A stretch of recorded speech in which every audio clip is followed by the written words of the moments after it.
اللہ تیسری حدیث، جب اللہ کے رسول علیہ السلام والسلام معراج پہ تشریف لے گئے، معراج پہ گئے نا کہ نہیں گئے؟ قرآنی بیان ہے یہ تو، سبحان الذی اسری بعبدہ لیلا من المسجد الحرام الی المسجد الاقصی۔ معراج کرائی اللہ نے آپ کو مسجد الحرام سے مسجد اقصی تک، کہاں مکہ مکرمہ، کہاں شام و فلسطین، 1 مہینے کا سفر تھا۔ رات کے کچھ حصے میں اللہ نے آپ کو سیر کرائی اور پھر مسجد اقصی سے 7 آسمانوں کی سیر کرائی، سدرۃ المنتہا، عند سدرۃ المنتہا، اسے سدرۃ المنتہا کیوں کہتے ہیں؟ سدرہ بیری کو کہتے ہیں، یہ بیری کا ایک درخت ہے وہاں پہ۔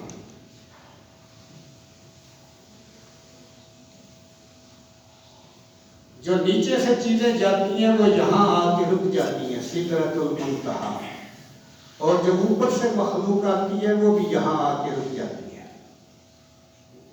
جبرائیل یہاں جا کے ٹھہر جاتا ہے، رک جاتا ہے، اور آپ صلی اللہ علیہ وسلم سدرۃ المنتہا سے بھی آگے گئے۔ یہیں سے یہ واضح ہوتا ہے کہ آپ صلی اللہ علیہ وسلم کا مقام منصب سید الملائکہ جبرائیل، فرشتوں کا جو سردار ہے، جہاں اس کا مقام ختم ہوتا ہے، آپ صلی اللہ علیہ وسلم کا مقام اور شان وہاں سے شروع ہوتا ہے۔ سدرۃ المنتہا، آپ نے فرمایا سدرۃ المنتہا پہ فَأُعْطِيَ رسول اللہ صلی اللہ علیہ وسلم ثلاثاً، فرمایا مجھے 3 تحفے دیے گئے، 3 چیزیں دی گئی۔ پہلی چیز اُعْطِيَ صلوات الخمس، مجھے 5 نمازیں دی گئی، نماز پنجگانہ کا تحفہ دیا گیا۔ یہ تحفہ ہے، یہ ربانی تحفہ ہے پنجگانہ نماز۔ اگر یہ کہا جائے نا مرد کو 4 بیویاں کرنے کی اجازت ہے تو بہت خوش ہوتا ہے، اور اگر کہا جائے 5 نمازیں بھی فرض ہیں پھر راضی نہیں ہوتا۔ وہاں تو صرف اجازت ہے 4 بیویاں کرنے کی، اور یہ فرض ہے، اور یہ تحفہ ہے، معراج کا تحفہ ہے پنجگانہ نماز۔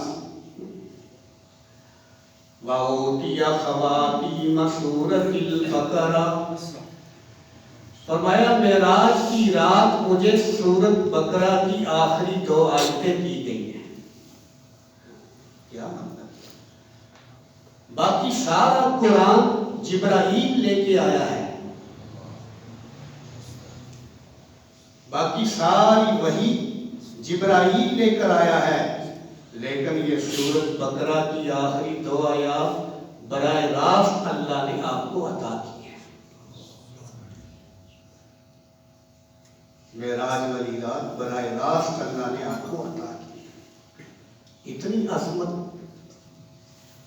اتنی فضیلت، اتنے کمالات سورۃ بقرہ کی آخری 2 آیات کے۔ اور تیسری چیز غفر لمن لم یشرک باللہ، غفر لمن لم یشرک من امتہ شیئا، جو میری امت میں سے شرک نہیں کرے گا اس کے لیے معافی کا اعلان ہے، اسے معافی ملے گی، مغفرت ملے گی۔ یہ 3 تحفے معراج کی رات اللہ نے آپ کو عطا کیے۔ تو اس میں سورۃ بقرہ کی آخری 2 آیات کا بھی ذکر آ گیا۔ چوتھی حدیث، سورۃ البقرہ کی آخری آیات کی فضیلت، یہ بھی صحیح مسلم کے اندر حدیث ہے۔ فرمایا اللہ کے نبی صلی اللہ علیہ وسلم نے بینما جبریل قائدًا عند النبی صلی اللہ علیہ وسلم.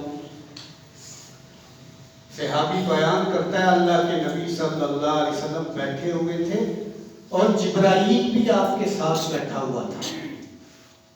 کیا نظارہ ہوگا، کیا منظر ہوگا. بینما جبریل قائدًا عند النبی صلی اللہ علیہ وسلم سمع نکیزا من فوقہ. بیٹھے ہوئے تھے جبرائیل علیہ السلام اور آپ صلی اللہ علیہ وسلم کہ آسمان سے اوپر سے کچھ کھرکھراہٹ کی آواز آئی، کچھ کھرکھرانے کی آواز آئی.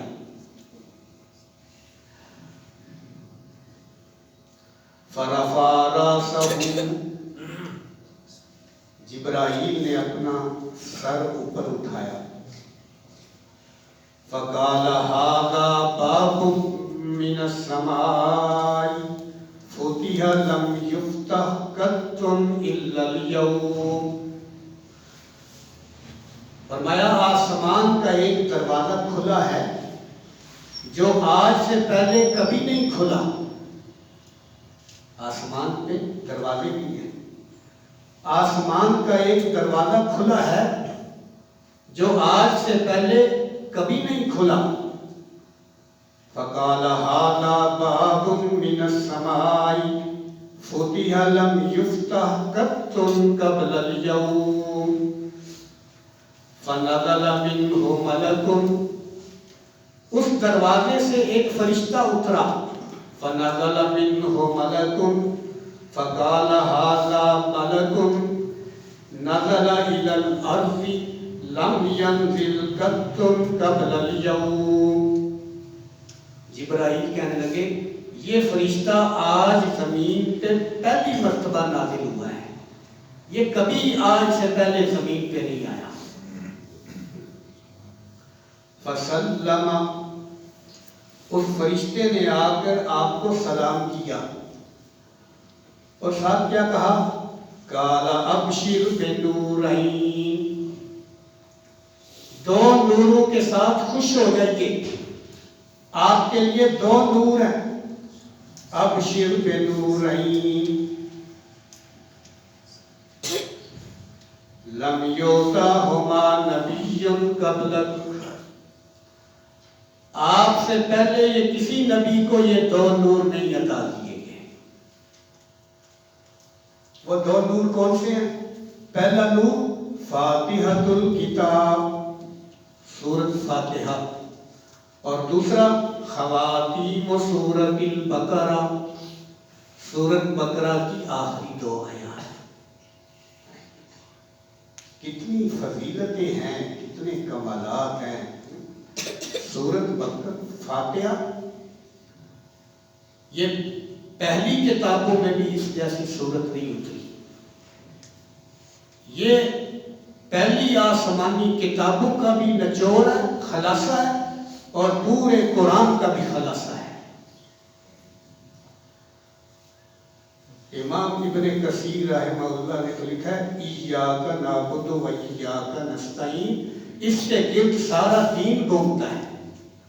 سارا دین، دین اسلام اس ایک جملے کے گرد گھومتا ہے، ایاک نعبد و ایاک نستعین. تو پوری سورت کی کیا ہی فضیلت ہوگی. تو اللہ کے نبی صلی اللہ علیہ وسلم کو دو نور عطا کیے گئے، روشنیاں. یہ روشنیاں کون سی ہیں؟ یہ کمکمے کی روشنیاں نہیں ہیں، یہ فانوس کی روشنیاں نہیں ہیں. یہ سورۃ فاتحہ کی روشنی ہے اور سورۃ البقرہ کی دو آخری آیتوں کی روشنی ہے. اللہ اکبر.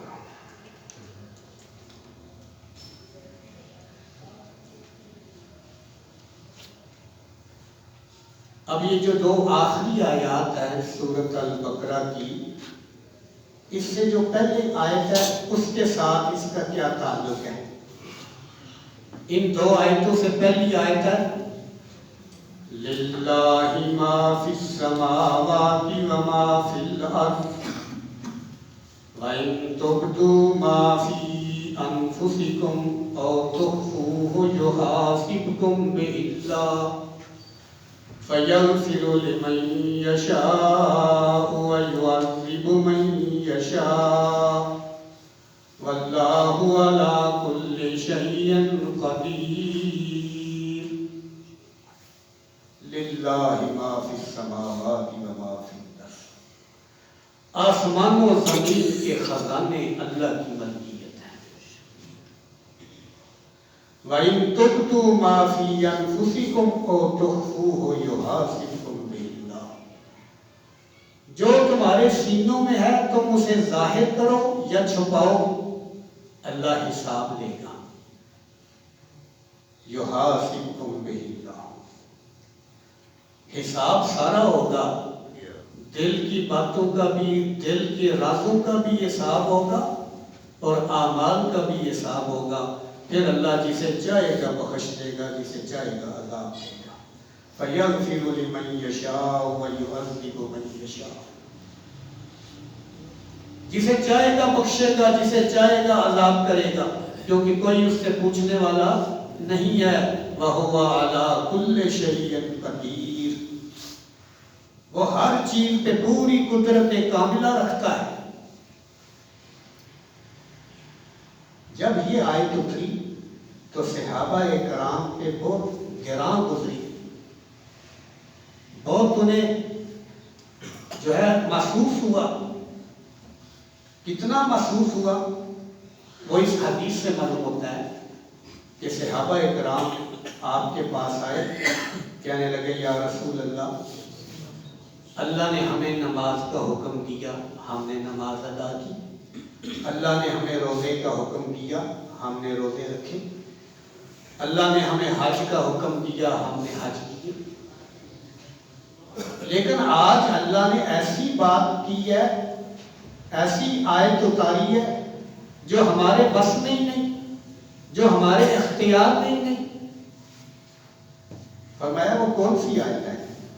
کہنے لگے یہ ان تبدوا ما فی انفسکم او تخفوہ یحاسبکم بہ اللہ، کہ تمہاری دل کی باتوں پہ بھی تمہارا محاسبہ ہوگا۔ تو دل میں تو وسوسے آ ہی جاتے ہیں، مسجد میں بیٹھے ہوئے بھی وسوسے آ جاتے ہیں، نماز کے اندر بھی وسوسے آ جاتے ہیں۔ تو اس پہ تو ہمارا کنٹرول ہی نہیں، اختیار ہی نہیں۔ آپ نے فرمایا پھر تم کیا چاہتے ہو؟ جس طرح یہود نصارہ نے کہا تھا سمعنا وعصینا، کہ ہم نے سن لیا ہے لیکن ماننا نہیں ہے، پھر تم ایسا کہو، سوال نہ اٹھاؤ، بلکہ یہ کہو سمعنا واطعنا، ہم نے اللہ کا فرمان سن لیا اور مان لیا۔ سوال نہ اٹھاؤ، ہم نے اللہ کی بات سن لی اور مان لی۔ سمعنا واطعنا، یہود نصارہ کیا کہتے تھے؟ سمعنا وعصینا، ہم نے سن لیا لیکن ماننا نہیں ہے۔ چنانچہ صحابہ کرام تیار ہو گئے، کہنے لگے یا رسول اللہ ٹھیک ہے، سمعنا واطعنا۔ جب صحابہ کرام یہ تیار ہو گئے کہ جو اللہ نے فرمایا ٹھیک فرمایا، ہماری عقل میں آئے یا نہ آئے، تو پھر اللہ تعالیٰ نے تحفے کے طور پہ یہ اگلی دو آیتیں، انعام کے طور پہ یہ اگلی دو آیتیں دی ہیں۔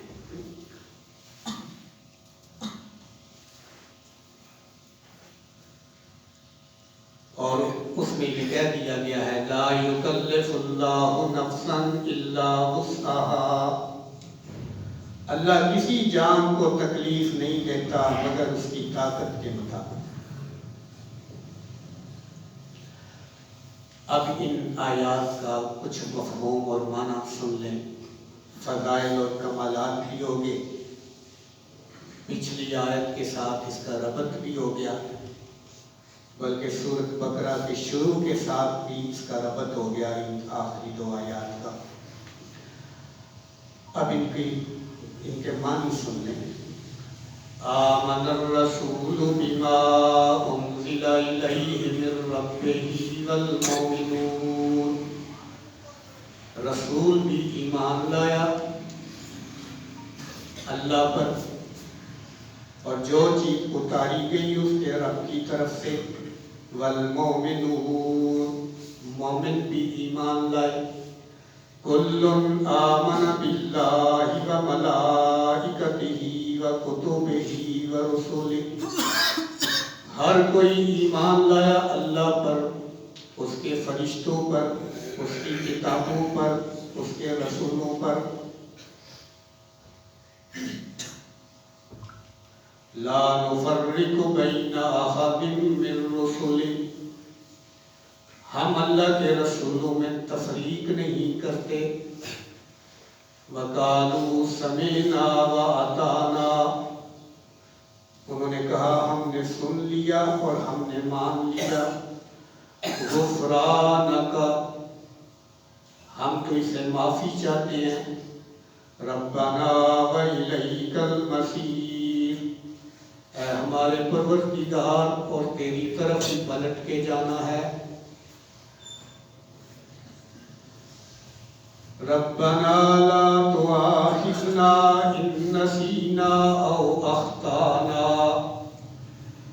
اے ہمارے پروردگار ہمارا مواخذہ نہ کرنا، ہماری گرفت نہ کرنا اگر ہم بھول جائیں یا ہم سے خطا ہو جائے۔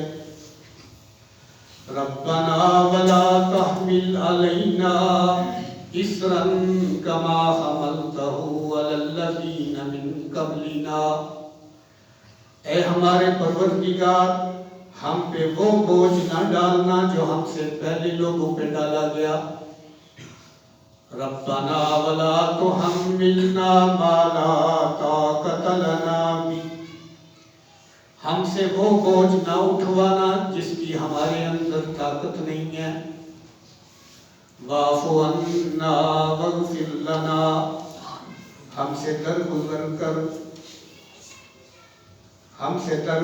کر ہماری پردہ پوشی کر۔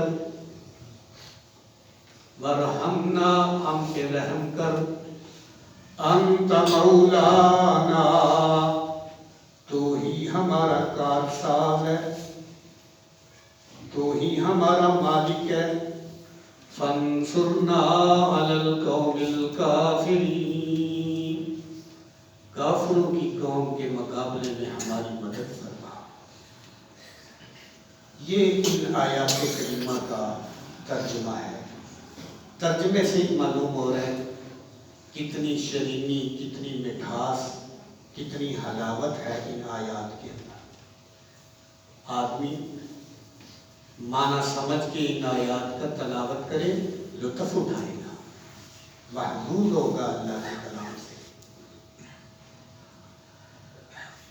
تو فرمایا آمن الرسول بما انزل الیہ من ربہ والمؤمنون، رسول بھی ایمان لایا اللہ پر اور مومن بھی ایمان لائے۔ مومن بھی ایمان لائے، مومن تو کہتے ہی اسے ہیں جو ایمان والا ہو، تو پھر ایمان لانے کا کیا مطلب ہے کہ مومن بھی ایمان لائے؟ مومن تو پہلے ہی ایمان والے ہوتے ہیں۔ علامہ ابن عاشور رحمہ اللہ نے اس کی تفسیر میں لکھا ہے کہ یہاں المومنون سے مراد صحابہ کرام ہیں۔ یہ وہ مومن نہیں ہے ایمان لاؤ، یہ المومنون ہے، یہ صحابہ کرام کا لقب ہے۔ اللہ کے رسول بھی ایمان لائے اور مومن یعنی صحابہ کرام بھی ایمان لائے۔ آمن الرسول بما انزل الیہ من ربہ والمؤمنون، اللہ پہ ایمان لائے، اللہ کی عظمت پہ، اللہ کی قدرت پہ، اللہ کے کمالات پہ، اللہ کی ربوبیت پہ، اللہ کی الوہیت پہ، اللہ کی اسماء حسنہ پر ایمان لائے، دل سے تصدیق کی، دل سے یقین کیا، زبان سے اقرار کیا، دل سے یقین کیا، یہ ہے ایمان۔ آمن الرسول بما انزل الیہ من ربہ والمؤمنون کل آمن باللہ وملائکتہ، اللہ پر بھی ایمان لائے اور اللہ کے فرشتوں پر بھی ایمان لائے۔ اللہ کے فرشتوں پر ایمان لانا کیا ہے؟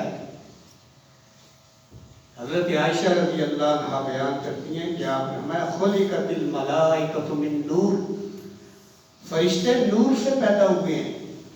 خلقت الجان من النار، جنات آگ سے پیدا ہوئے ہیں۔ خلق الآدم مما وصفت لکم من تراب، اور آدم علیہ السلام کو اس چیز سے پیدا کیا جسے تم جانتے ہو، یعنی مٹی۔ تو فرشتوں پر ایمان لانا کہ یہ اللہ کی نورانی مخلوق ہے، یہ اللہ کے شریک نہیں، یہ اللہ کے کارخانے کے کرندے ہیں، کارکن ہیں، یہ اللہ کی فیکٹری کارخانے کے کارکن ہیں۔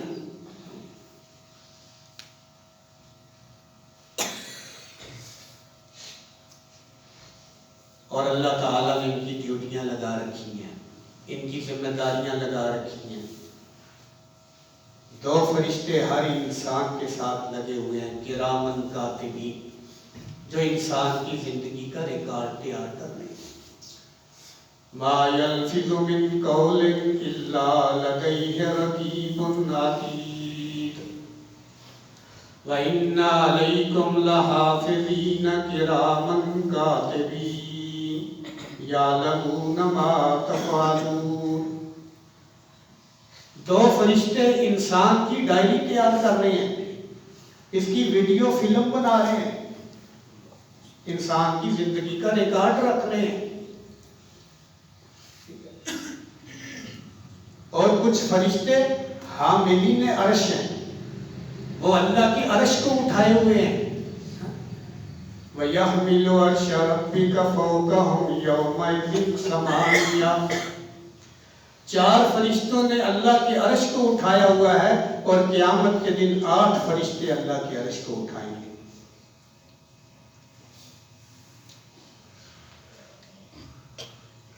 ابو داؤد میں حدیث ہے، نبی صلی اللہ علیہ وسلم نے فرمایا اذن لی ان احدث بملک من الملائکۃ، مجھے اجازت دی گئی ہے کہ فرشتوں میں سے ایک فرشتے کے بارے میں تمہیں بتاؤں، من حملۃ العرش، جنہوں نے اللہ کی عرش کو اٹھایا ہوا ہے۔ ان ما بین شحمۃ اذنہ الی عاتقہ مسیرۃ 7 میرا، اس کے کان کی لو سے لے کے کندھے تک کا فاصلہ کتنا ہے؟ 700 میل کا فاصلہ ہے۔ اتنا حجم ہے فرشتے کا۔ ہمارا فاصلہ کتنا ہے کان کی لو سے کندھے تک؟ 3 انچ، 4 انچ، 5 انچ۔ اور غرور اور تکبر کتنا ہے دماغ میں؟ تو فرشتہ اس کی کان کی لو سے لے کے کندھے تک کا فاصلہ 700 میل۔ ایک فرشتہ، اس کا حجم کتنا ہوگا؟ اور معراج والی حدیث میں فرمایا جبرائیل کو میں نے دیکھا، اس کے 600 پر تھے، اور ایک پر نے سارے افق کو ڈھانپا ہوا ہے۔ ایک افق، ایک پر نے مشرق و مغرب، شمال و جنوب پہ چھا گیا ہے۔ تو 600 پر کتنا حجم ہوگا جبرائیل کا؟ فرشتوں پر ایمان، بعض لوگ سمجھتے ہیں نہیں یہ کوئی مخلوق نہیں ہے، بس یہ فضا میں کوئی طاقتیں ہیں، کوئی ہوائی طاقتیں ہیں، یہ مخلوق نہیں ہے۔ اب لوگ کہتے ہیں یہ بات کرنے والے بڑے پڑھے لکھے ہیں، پڑھے لکھے ہیں کہ گرے پڑے ہیں، جو یہ بھی نہیں جانتے کہ فرشتے اللہ کی مخلوق ہیں اور ان پہ ایمان رکھنا بنیادی عقیدہ ہے۔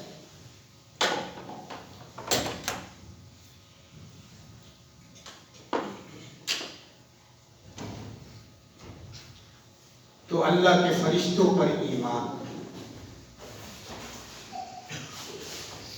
وَكُتُبِهِ، اور اس کی کتابوں پر ایمان کہ اللہ نے تمام انبیاء پہ کتابیں صحیفے اتاری، وہ اپنے اپنے زمانے میں برحق تھیں۔ 4 کتابیں مشہور ہیں، تورات، انجیل، زبور، قرآن مجید۔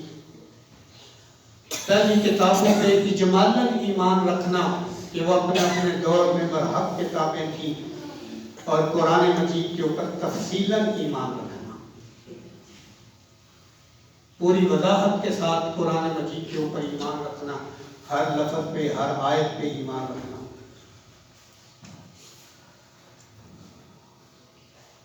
اور اس کے رسولوں پر ایمان، اس کے رسولوں پر ایمان کہ تمام انبیاء مرسلین اللہ نے جو ان کو اعزاز دیے برحق، ہم اللہ کے رسولوں میں تفریق نہیں کرتے۔ تفریق کے ہم قائل نہیں کہ کسی کی شان بیان کریں، کسی کی توہین کریں، نہیں، ہم اللہ کے سارے رسولوں پر ایمان رکھتے ہیں۔ تمام رسول افضل ہیں، ہاں تفضیل ہے، بعض کو بعض کے اوپر فضیلت ہے، اور آپ صلی اللہ علیہ وسلم کو تمام انبیاء مرسلین کی فضیلت ہے۔ تِلْكَ الرُّسُلُ فَضَّلْنَا بَعْضَهُمْ عَلَىٰ بَعْضٍ، مراتب میں، درجات میں فرق ہے، یہ ایمان ہے، یہ فطرت ہے۔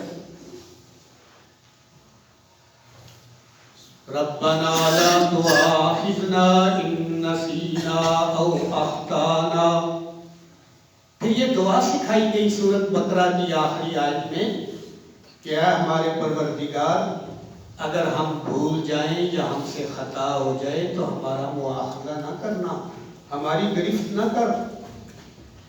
لا تؤاخذنا ان نسینا او اخطانا۔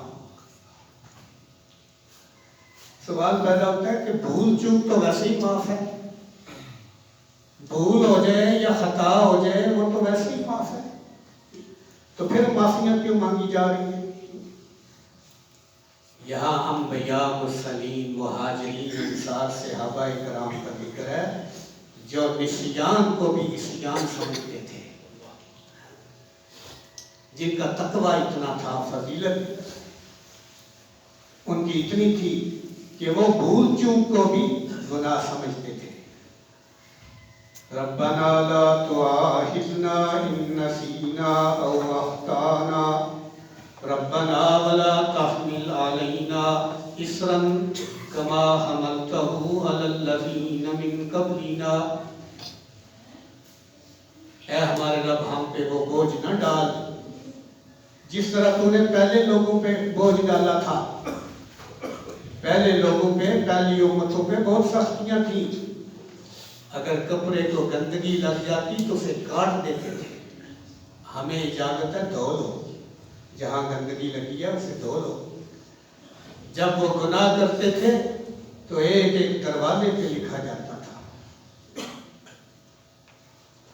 ان کی عبادت صرف خاص جگہ پہ ہوتی تھی، ہمارے لیے ساری زمین مسجد اور طہور بنا دی گئی ہے۔ تو ہمارے لیے امت محمدیہ کے لیے آسانیاں پیدا کر دی گئی ہیں۔ تو اے ہمارے رب ہم پہ وہ بوجھ نہ ڈال جو ہم سے پہلے لوگوں پہ ڈالا تھا، اور ایسا بوجھ بھی ہمارے اوپر نہ ڈال جس کی اٹھانے کی ہمارے اندر سخت نہ ہو، طاقت نہ ہو۔ ربنا ولا تحملنا ما لا طاقت لنا به واعف عنا، ہم سے درگزر کر، واغفر لنا، ہمیں معاف کر، ہماری پردہ پوشی کر، دنیا میں ہمیں معاف کر اور آخرت میں ہماری پردہ پوشی کر، واغفر لنا وارحمنا، ہم پہ رحم کھا، رحمتیں ہم کو عطا کر، واعف عنا واغفر لنا وارحمنا انت مولانا، تو ہی ہمارا مولا ہے، کارساز ہے۔ لوگوں نے تو بڑے مولے بنا لیے ہوئے ہیں، کئی مولے، کسی کا پاک پٹن میں مولا ہے، کسی کا اجمیر میں مولا ہے، کسی کا لاہور میں مولا ہے، کسی کا بغداد میں مولا ہے، اور ایک غالی تو نعرے یہ لگاتا ہے علی مولا علی مولا، اس کا تو نعرہ یہ ہے۔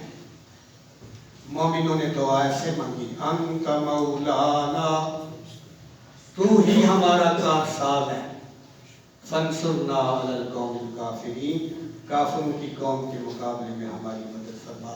تو یہ سورۃ البقرہ کی آخری 2 آیات کا ترجمہ اور تفسیر اور ان کے جو فضائل اور کمالات ہیں، یہ خزانہ ہے، یہ سرمایہ ہے سورۃ بقرہ کی آخری 2 آیات۔ ان کو ورد بنا لیں، وظیفہ بنا لیں، معمول بنا لیں، شام کو روزانہ ان کو تلاوت کرتے سوئیں، جن کو زبانی یاد نہیں وہ زبانی یاد کر لیں۔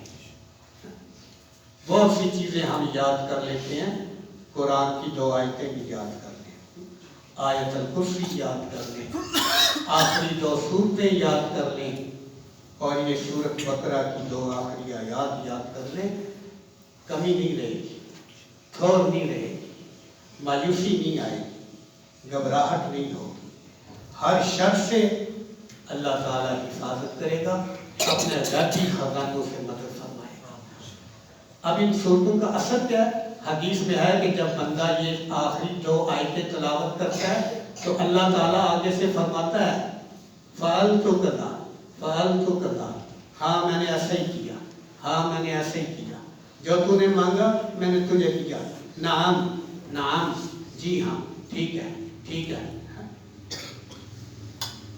کیا کمال ہے، بندہ دعا مانگ رہا ہے تو جو جو دعا کے ایک ایک حرف کے بدلے اللہ تعالیٰ آگے کہہ رہے نعم نعم، ٹھیک ہے، جی ہاں، جو مانگ رہا ہے میں نے دیا تجھے۔